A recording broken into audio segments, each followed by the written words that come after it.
Everyone's like, what does that mean? What could that be? So we actually have the first footage ever shown here. But I think it'd be kind of cool if we tease people for a little while longer. Why don't we go through the E3 demo first? Yeah, sure. That way people can continue to wonder for the next 5 minutes or so, thinking what could be. Yeah, keep them waiting. Yeah, so what's new about Gears of War? So people maybe who don't remember how Gears of War 2 ended, can you set up the story a little bit? Well, so at the end of Gears of War 2, Marcus and Delta Squad sunk Jacinto, which flooded the underground of the planet. It seemed to stop the Locust for a while, but it's been 18 months since the event of the last game, and now we have a new threat that's known as the Lambent. And these are these kinds of ever-mutating, kind of rebirth Locust-like creatures that are really, really tough to defeat, and they explode upon death, so that's an added extra element of danger. What we're seeing right now, we just saw the bayonet charge with the Retro Lancer. Just kind of get that, pick a Locust up, stab him through the chest, and drop him, which is very visceral, very entertaining. Got a new digger launcher, which is kind of like an underground mine, a little creature that eats. This is me piloting right now and trying to not get killed. This is a new move that is called the mantle kick. You can climb over cover, kick a Locust over, grab him, and then take him as a hostage, attach a grenade to him, and send him towards the bad guy, take him out. Then I inadvertently knocked down Cole with that explosion. One of the other things we want to have is greater co-op interactions. So right here we have weapon swaps. I wound up getting a Lancer right here from Anya, so you can change weapons and ammo with your buddies. That's cool, right? Here you can see the Locusts who've been knocked out by the Lambent creatures. They kind of deploy by these stalks, which are these kind of tree-like organic substances. There's a Lambent right there. We also have a Drudge who mutates right there, one of the other Lambent types. Crazy arms flying out, tears a Locust in half right here, kind of top of the food chain now, right? One of our guys is getting fried by this kind of emulsion flame. We can pop their different arms, take them out with a couple clips. They wind up exploding upon death. Some of those guys wind up leaving their kind of head and neck around you have to take out as well, kind of like the Thing, right? Right. It's a lot more of a lush environment that you've seen in previous Gears of War games, not just that destroyed European architectural look that we have, right? So let me ask this.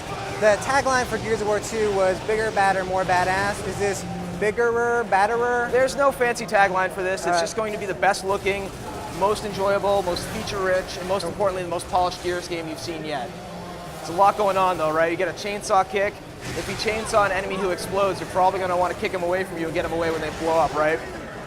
The Lambent mutate in different ways. This one kind of mutates like a tree and is taller, spawning these little polyp-like creatures from below, these kind of like fast little crab-like monsters. He winds up popping, and then a larger threat comes out in a minute here, which was kind of the pleasing moment from the press conference.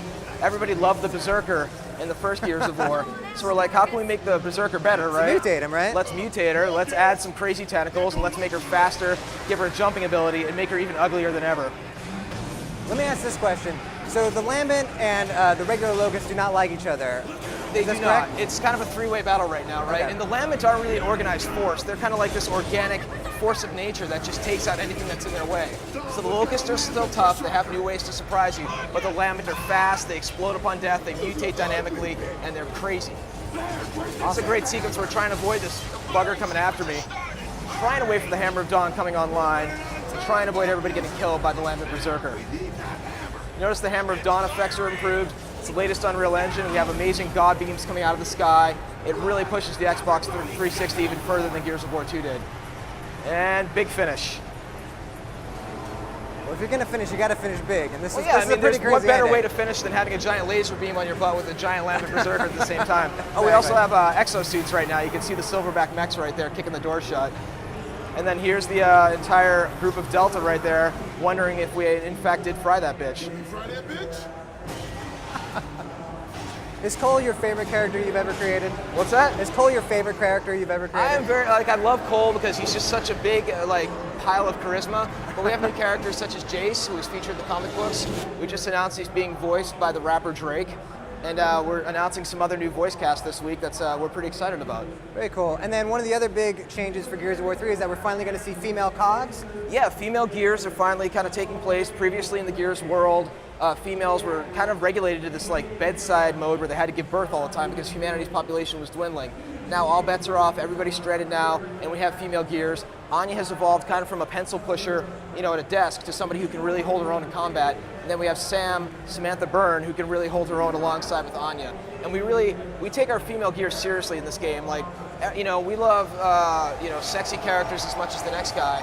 But in this universe, we wanted to really take it seriously, so you can see our females are proportioned fairly reasonably. You know, they're not half naked because it just wouldn't make sense for combat, and I think our female fans of the franchise will respect that a lot. You want to go for the Sigourney Weaver and Alien kind of look, Yeah, right? you know, a little Sarah Connor, a little Sigourney Weaver. What would Jim Cameron do as opposed to what would Lowrider Magazine do? Not that there's anything wrong with what Lowrider Magazine Oh, absolutely. does. That kind of look has its own place, but in a world where everything is falling apart, we want to know that our girls are tough, that they can handle themselves, and they can hang alongside the boys. And they're not just sex objects, right? It's very, very important that we take it seriously. Here we're Lancer bayonet charging one of the drudges who pops upon death. There's really a lot going on here, and it's so tricky to cover it all in a short period of time. Of course. So, you know, I think people have waited long enough. They want to know. Let's just hop right in, do beast mode, and you can tell everybody sort of what the big surprise is about this. Well, so previously we had Horde mode in Gears 2, and everybody seemed to like that. Everybody loved it. Amazing. I mean, a lot of games suddenly started shipping with a Horde mode. We're like, cool, I guess that means we did something right. So we're like, well, how can we switch that up? What's the interesting thing that we could do? And we decided, what if you could play as not only the Locust, like bipedal characters, but what about the monsters? What if you could run along the floor as a ticker and try and suicide bomb your enemies? What if you could play as a boomer and you could try and take out Marcus Phoenix? What if you could play as a berserker and you could be incredibly powerful and smash the coalition forces in some of their setups? And it's really kind of this, you can play as wretches also, you know, kind of taking cover and sliding along, knocking over the bad guys, taking out the said female gears, and it proves to be a lot of fun. So it's you and up to 4 friends on Xbox Live, taking on wave after wave of increasingly difficult pop. It's a lot of fun. Now, unlike Horde, where if I'm playing as, you know, a gear and I die, that's it for me in that round. Obviously, if you're playing as a ticker, your purpose is to just explode on somebody. So do you get respawns then? Well, so what you get is you get tokens that you earn by killing various coalition characters, right? And so the more tokens you get, the bigger creature you can unlock. And some of the creatures will be locked from the beginning. You're not going to be able to play as a berserker from day one. You kind of have to earn that right. But that said, I think the whole unlocking thing has kind of gotten insane in the video game industry, whereas you pay $60 for a game and you don't get any features and you have to unlock it for 400 hours. We'll have a good stable of creatures, you'll be able to play as them, then you'll unlock the berserker. Right here you can see we have our Cantus, who kind of acts as our medic class, has the ability to resurrect a lot of the Locust gunners and grenadiers, which is kind of a great thing. You hang back, bring him back into battle, and continue to fight. There goes the ticker. He's a little bastard, man. He's got the little wiggly butt in the back. And what happens here is you have these great moments where you have a berserker versus the mech exosuit of the Silverback, which is pure magic. Yeah, that stuff is actually just incredibly awesome. So the control, say, for a ticker is that you have a button where you actually choose when to explode, is that right? Yeah, you basically hit B to suicide bomb. And you'll find when you try and take out the cog, they'll kind of dive out of the way, and you're like, no, get over here, and you'll get to the point where you get like double kills. We often joke at work that the game mode's called Smear the Gear. Nice. And is this going to be the same setup as Horde, where it's, you know, goes up to 50 waves, or? We haven't quite figured out how many waves there'll be yet. You know, we've played around with different numbers. We want it to be a game mode that you can kind of jump in and play for 5 minutes, or you can play for like, you know, 4 or 5 hours. So we're still tweaking those numbers right now. One of the things I loved about Horde mode was that because it had different maps, you know, even though you were fighting against sometimes the same, you know, sort of sets of waves, just the maps themselves made those fights different. Is that kind of the same setup that we're going to get with Beast? Well, one of the situations we have here is you can see the cog are kind of entrenched, you know, with turrets and fences and things like that. So depending on the map, depending on the layout, you could wind up dealing with an entirely different base setup that could make it a lot more unique or a lot more difficult or a lot more fun. Cool. She can't stop watching the Berserker. She has this Hulk smash, right? And she's like, screw your couch, I'm going to knock it all over. Well, let's ask that. So controlling the Berserker, what kind of moves do you have available to you? From the get-go, she has a kind of a B smash where she kind of smashes the ground, kind of causes a area like radial effect of everybody. But if you press and hold A, she does her traditional Berserker scream, and then just smashes through everything, kind of like a roadie run from hell.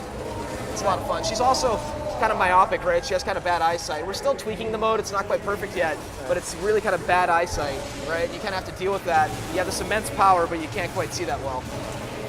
Cool. And then, you know, I think I'm most interested actually in the Cantus, which is the Locust Priest. So is that sort of maybe like your healer class almost in the game? Absolutely. The Cantus is kind of the healer class, and you can heal a lot of the bipedal Locust. And the funny thing about doing a class-based mode is that every person likes a different class, which is kind of the beauty of it. Some like being a suicide bomber, some like being